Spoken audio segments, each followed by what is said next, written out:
버가모 교회의 사자에게 보낸 편지. 귀 있는 자는 성령이 교회들에게 하시는 말씀을 들을지어다. 이기는 그에게는 내가 감추었던 만나를 주고 또 흰돌을 줄 터인데 그 돌 위에 새 이름을 기록한 것이 인난이 받는 자 밖에는 그 이름을 알 사람이 없느니라. 감추었던 만나를 주심. 이기는 자에게는 감추었던 만나를 주신다고 했는데 감추인 만나는 무엇을 상징하는가?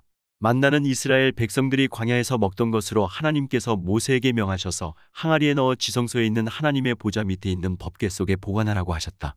그러므로 만나가 감추어진 장소는 지성소의 법궤 속이다. 요한복음 6장 48절로 51절을 보면 내가 곧 생명의 떡이로라. 너희 조상들은 광야에서 만나를 먹었어도 죽었거니와 이는 하늘로서 내려오는 떡이니 사람으로 하여금 먹고 죽지 아니하게 하는 것이니라. 나는 하늘로서 내려온 산떡이니 사람이 이 떡을 먹으면 영생하리라. 나의 줄 떡은 곧 세상의 생명을 위한 내 살이로라 하시니라 고하였다. 이 말씀을 볼 때 만나는 떡이라고 하였고 떡은 또한 예수님의 살이라고 하였다. 그리고 이 떡을 먹으면 생명이 있고 떡을 먹지 아니하면 생명이 없다고 하였으므로 만나는 곧 생명을 상징하는 것임을 알 수 있다. 그런데 요한복음 6장 53절을 보면 예수께서 이르시되 내가 진실로 진실로 너희에게 이르노니 인자의 살을 먹지 아니하고 인자의 피를 마시지 아니하면 너희 속에 생명이 없느니라 고하였다.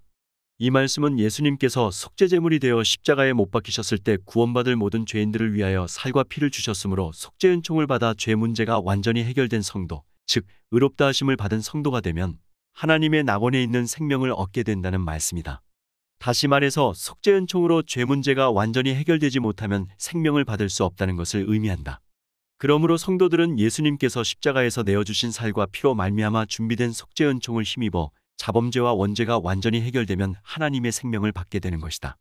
이제부터 감추인 만나에 대한 해석을 정확하게 하기 위하여 하나님의 보좌 아래의 법궤 속에 있는 만나와 쌍난 지팡이와 돌비에 대하여 알아본다. 앞에서 알게 된 바와 같이 만나는 하나님의 생명 즉 그리스도의 생명을 상징한다고 하였다. 그러므로 만나가 하나님의 보좌 아래에 있다는 것은 하나님께서 모든 성도들에게 공급해야 될 생명의 원천이시라는 것을 의미한다. 그리고 십계명이 기록된 돌비가 하나님의 보좌 아래에 있다는 것은 모든 성도들이 실천해야 될 선한 말씀들이 하나님께로부터 나온다는 뜻인데 하나님께서 모든 말씀의 원천이 되신다는 것이다. 또한 쌍난 지팡이가 하나님의 보좌 아래에 있다는 것은 부활의 능력 즉 모든 능력의 원천이 하나님이시라는 것을 의미한다. 이와 같이 하나님께서 생명과 말씀과 능력의 원천이 되심으로 이긴 자들에게 감추인 만나를 주신다는 것은 바로 하나님께서 가지고 계신 생명을 주신다는 뜻이다. 좀 더 구체적으로 말하자면 하나님의 생명이 이긴 자들의 영 안에 내주합일된다는 말씀이다. 그런데 교회 시대의 이긴 자들에게는 땅에 사는 동안 감추인 만나 즉 하나님의 생명이 영의 지성소에 내주하게 되고 천국의 성소 즉 지방으로 들어가는 성도들은 영적 할례를 받은 후 영의 성소에 하나님의 생명이 내주하시게 된다. 따라서 천국의 지성소는 새 예루살렘 즉 3층 천임으로 영의 지성소에 생명이 내주한 성도들 곧 교회 시대의 이긴 자들은 영적 질서에 따라 새 예루살렘 즉 천국의 지성소에 들어가게 되는 것이다. 새 이름이 기록된 흰돌을 주심. 성경에는 생명 되신 예수님을 산돌 혹은 머릿돌, 모퉁이 돌, 뜨인 돌이라고 상징적으로 표현하였다. 그러므로 돌이란 예수 그리스도 즉 생명을 의미한다. 따라서 흰돌이란 예수님의 의로운 생명을 가리켜 말한다. 중요한 것은 의로운 생명을 받았다는 것보다 천국에서 영원히 부르게 될 새 이름을 받는다는 것이다. 이것은 이긴 자들이 이 세상에 사는 동안 그 새 이름을 꼭 알고 생활해야 된다는 것이 아니고 가나안 땅의 기업 즉 천국의 처소가 확보된 분들이기 때문에 천국에서 영생할 때 사용하게 될 이름을 정해주셨다는 것을 의미한다. 아브라함과 야곱은 이긴 자들의 경지에 들어갈 때 새 이름을 받은 대표적 성도들이다. 즉 아브라함은 아브라함으로 야곱은 이스라엘로 이름을 바꾸어 주셨다. 서머나 교회의 사자에게 보낸 편지. 귀 있는 자는 성령이 교회들에게 하시는 말씀을 들을지어다. 이기는 자는 둘째 사망의 해를 받지 아니하리라. 둘째 사망의 해를 받지 않게 하심. 둘째 사망이란 무엇인가? 요한계시록 20장 14절로 15절을 보면 사망과 음부도 불못에 던지우니 이것은 둘째 사망 곧 불못이라. 누구든지 생명책에 기록되지 못한 자는 불못에 던지우더라 고하였다. 여기에서 둘째 사망은 불못 즉 영원한 지옥을 가리켜 말한다. 그리고 생명책에 이름이 기록되지 않은 사람들은 모두가 둘째 사망 즉 지옥에 들어간다는 것이다. 어떤 성도들은 이 둘째 사망이라고 부르는 지옥이 천년왕국 시대와 백보자 심판이 끝난 다음에야 비로소 생기는 줄로 잘못 생각하고 있다. 그러나 성경은 예수님 당시에나 현재에도 불못, 즉 지옥은 존재하고 있음을 보여주고 있다. 요한계시록 19장 20절을 보면 짐승이 잡히고 그 앞에서 이적을 행하던 거짓 선지자도 함께 잡혔으니 이는 짐승의 표를 받고 그의 우상에게 경배하던 자들을 이적으로 미혹하던 자라. 이 둘이 산채로 유황불 붙는 못에 던지우고 라고 하였다.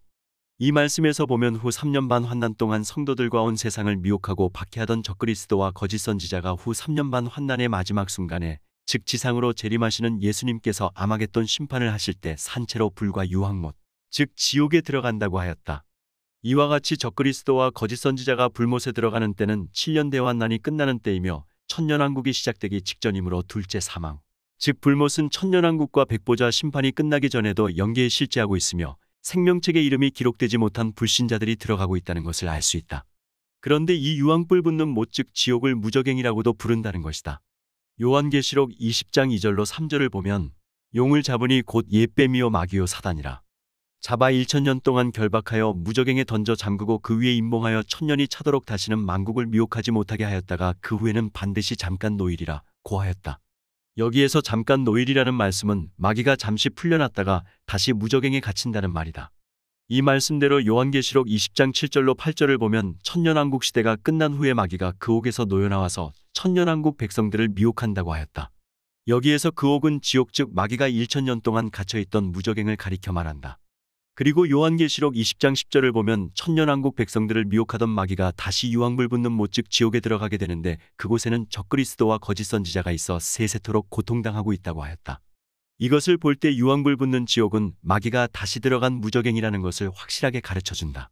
또한 마태복음 25장 41절에도 보면 또 왼편에 있는 자들에게 이르시되 저주를 받은 자들아 나를 떠나 마귀와 그 사자들을 위하여 예비된 영영한 불에 들어가라 고하신 것을 볼 때 분명히 무저갱은 불신자들과 마귀들이 들어가 영원한 형벌을 받게 되는 지옥, 즉 유황불 붙는 못이라는 것을 알 수 있다. 따라서 이긴 자들에게 약속하신 바와 같이 둘째 사망의 해를 받지 않게 해주신다는 말씀은 둘째 사망, 즉 유황불 못에 들어가지 않게 하신다는 것뿐만 아니라 무저갱으로부터 나오는 해롭힘까지도 당하지 않도록 해주시겠다는 것이다. 그리고 이긴 자들의 반열에 들어가지 못한 성도들은 지옥 형벌은 받지 않으나 둘째 사망으로부터 나오는 해를 받게 되는 것이다. 다시 말해서 계시록 9장 4절로 6절을 보면 큰 환난, 즉 7년 대환난을 통과하는 성도들은 무저갱 속에서 나오는 황충 같은 악령들에게 해를 받게 된다는 것을 알 수 있다. 무저갱이 열리는 때는 7년 대환난의 전 3년 반 중반기에 다섯째 나팔재앙이 시작될 때이며 그때 지옥에 있던 수많은 황충들 즉 악령들이 풀려나와 사람들을 해롭게 할 것이다. 그러나 입맞은 종들 14만 4천 명은 해롭게 하지 말라고 하였는데 그들은 대환난 직전에 휴거되었기 때문에 해롭게 하고 싶어도 할 수 없는 것이다.